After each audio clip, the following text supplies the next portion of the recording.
Hey everyone, welcome to the latest installment of MSP Business School. I'm your host, Brian Doyle, and I'm here to have one of my fireside chats with you today. But before we go into fireside chats, for anybody celebrating today, St. Patrick's Day, my favorite day of the year, the high holy day, I want to welcome you all, wish you the best St. Patrick's Day. Today, everybody's Irish, so get out there, enjoy some Guinness responsibly, and then come back and listen to this podcast. But for those of you that aren't celebrating St. Patty's Day or have already had that pint of Guinness, let's talk a little bit about what my topic for today is, and that is really the anatomy of the strategic vCIO. As everybody is keenly aware of, our industry is in a state of change right now. There's a lot of things happening quickly. The AI conversations are broadening, but are still murky out there with many customers. But we know that the rate of change is going to be fast. A lot of the other inflection points we've had, we expect this one to be 10 times faster in its change, in its ability to adopt and integrate some of the new technologies that are coming out. And as a result, the role of the vCIO is changing as well, or at least it's becoming a little bit more mature. And that's really what I want to talk about today.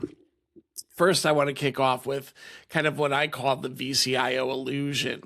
Many of the MSPs I work with really think they have a vCIO, but really what they have is more of a glorified account manager.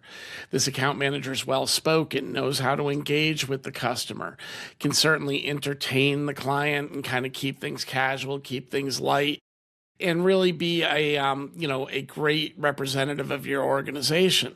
The problem, though, oftentimes is they're not doing much more than moving the can down the road, kicking the can down the road, and really becoming more of a nice guy liaison to the company, as opposed to somebody that's strategically pushing and challenging the organization. So one of the things that I want to talk about today is really, what makes up the right vCIO? What are some of the qualities that they need to have, especially now with emerging technologies coming into the marketplace? And, at the end of the day, what is that going to look like?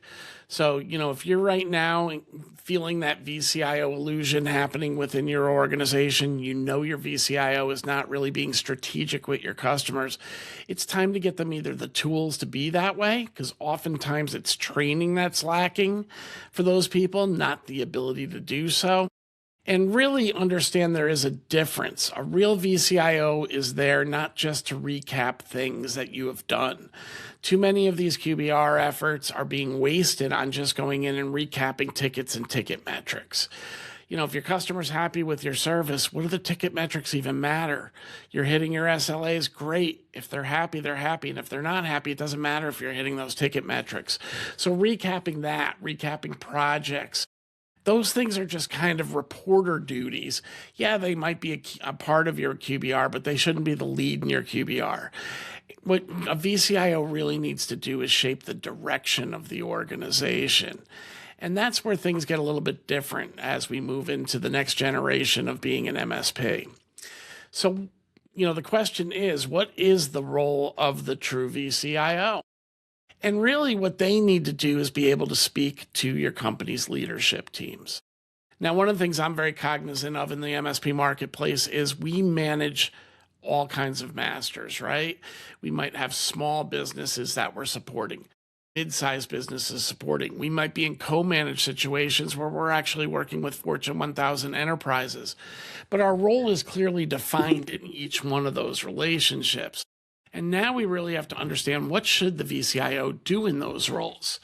What they need to do is help those leadership teams understand what the opportunity is out there for them using technology, and then helping them understand the risks that might be associated with current state and future state. Basically, the vCIO is helping them sequence the decisions they need to make internally, helping raise up what should be an A priority or what should be a C priority within their organization, then working with the finance teams to understand, can budget support that A? Oftentimes that A priority has to become a B priority, and one of the smaller priorities gets moved up because budget isn't available. But then the VCIO really needs to convey which of the projects that they can afford is going to eliminate the most risk for them and really bring them the best bang for the buck that they're investing in there. So really, when you start talking about the role of the true VCIO, what they're actually doing is aligning technology with where the business is going and not where it's been. Now, if that's a little confusing to you, think a little of it this way. A lot of our conversations have been around simple refresh and renewal talks. For us as the MSP, that's low-hanging fruit in income we can bring into our businesses. So of course we want to go get those dollars from our customers, but they're not strategic by any means. And they're really talking about where they were, not where they're going. Because when we evaluate those technologies, before we do a refresh, we should really say, is this the right technology moving forward? Can this be done a different way? If it's hybrid, should it be cloud? If it's cloud, do we need to bring it back inside? Is this potentially something that can be converted into a SaaS product? Is this something that we can leverage AI to enhance? There's a lot of decisions that need to be made before even a refresh should occur. And if we're not starting to have some of those conversations, we could really be missing out on the future. But what is preventing this from happening is really what I call a structural problem. Most VCIOs were born out of operational maturity. This industry is amazing at service delivery, right? And every MSP is following some sort of model to really make sure that they get the service delivery on lockdown, that they've tightened up the costs around service delivery to increase profitability on the top end, and certainly make sure that they're keeping their customers happy. For those of you that are following service structures like Service Leadership's OML, you've really worked on making your companies operationally mature. But the problem isn't what is not usually happening hand in hand with that is leadership maturity. We often stick the people that have been with us the longest as VCIOs as a reward for growing within their within their own role. But oftentimes these people have never had a position of leadership and struggle when talking to executive teams on the other side of the table. So we really need to evaluate who should be the right person. Metrics as a whole are very useful when we're having these conversations with the customer. But what is the story they support? And then more importantly, can your VCIO convey that story? You want to show those ticket metrics? Great. But the story should be, hey, we've reduced downtime by X because we continue to be proactive in this approach and hit our SLAs. And then your VCIO should be looking for candid, conversation back. Is that what you're experiencing on your side, Mr. Customer? Because if they're not, that could be a problem as well. So structurally, what we got to start looking at when we talk about the next generation of VCIOs is how are we going to enable them to be better leaders? How are we going to make them more comfortable with those executive level conversations? Maybe we should be inviting them into our own team's executive meetings periodically so they can get a feel for the kind of conversations that are happening there and really help them understand where they need to insert themselves with their customers, especially those that don't have an IT director or CIO as part of their organization. Really it's time for changing from reactive conversations into more proactive discussion.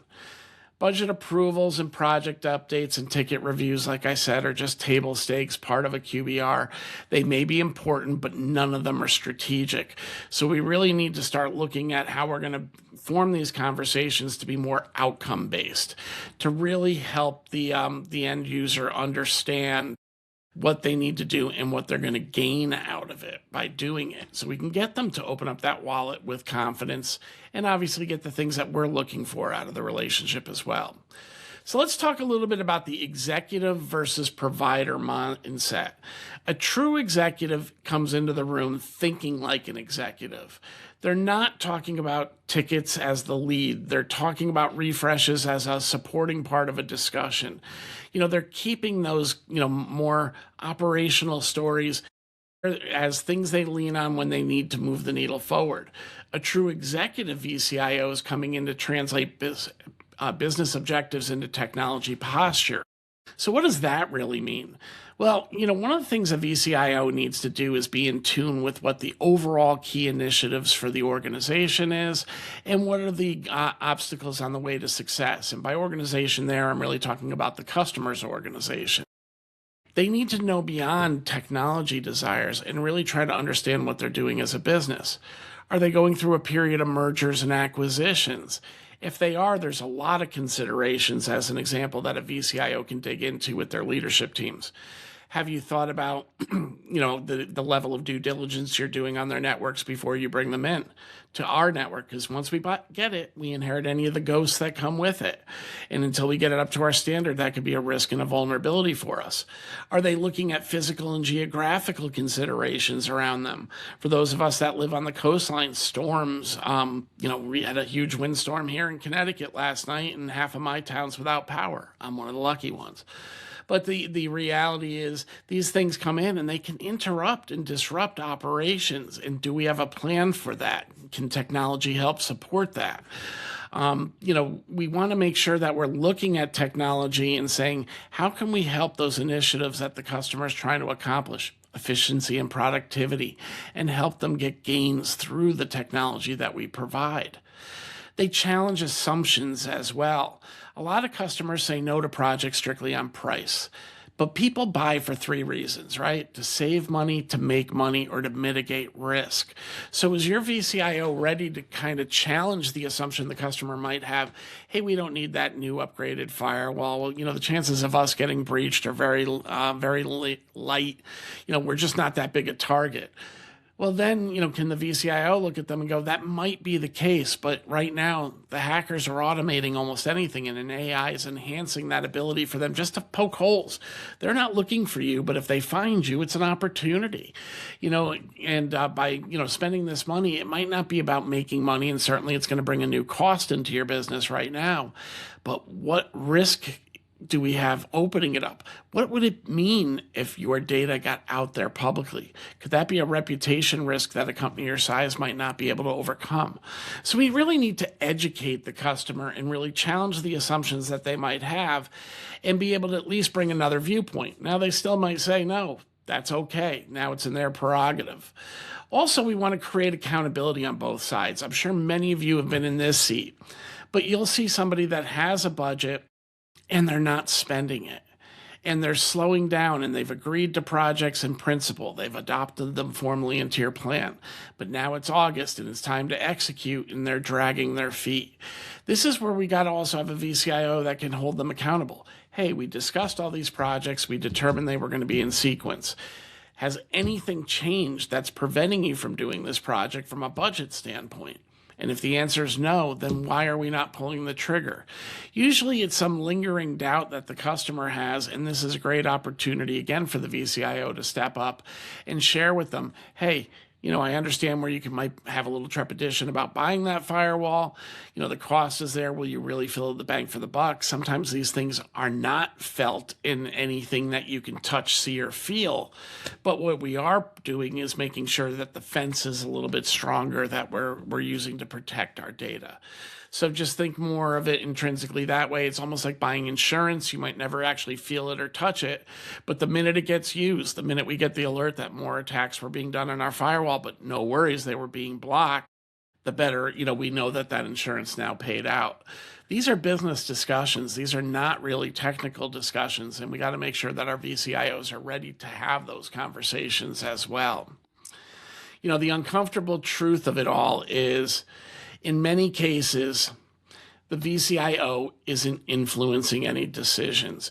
You are spending this money on a VCIO and VCIO process. You're taking your engineers out of the field to work on the gap analysis.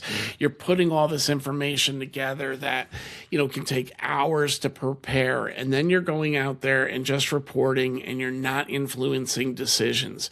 And then you're coming back, your VCIO is coming back going, yep, couldn't really get much done, and you're questioning as an owner, why am I even running this program?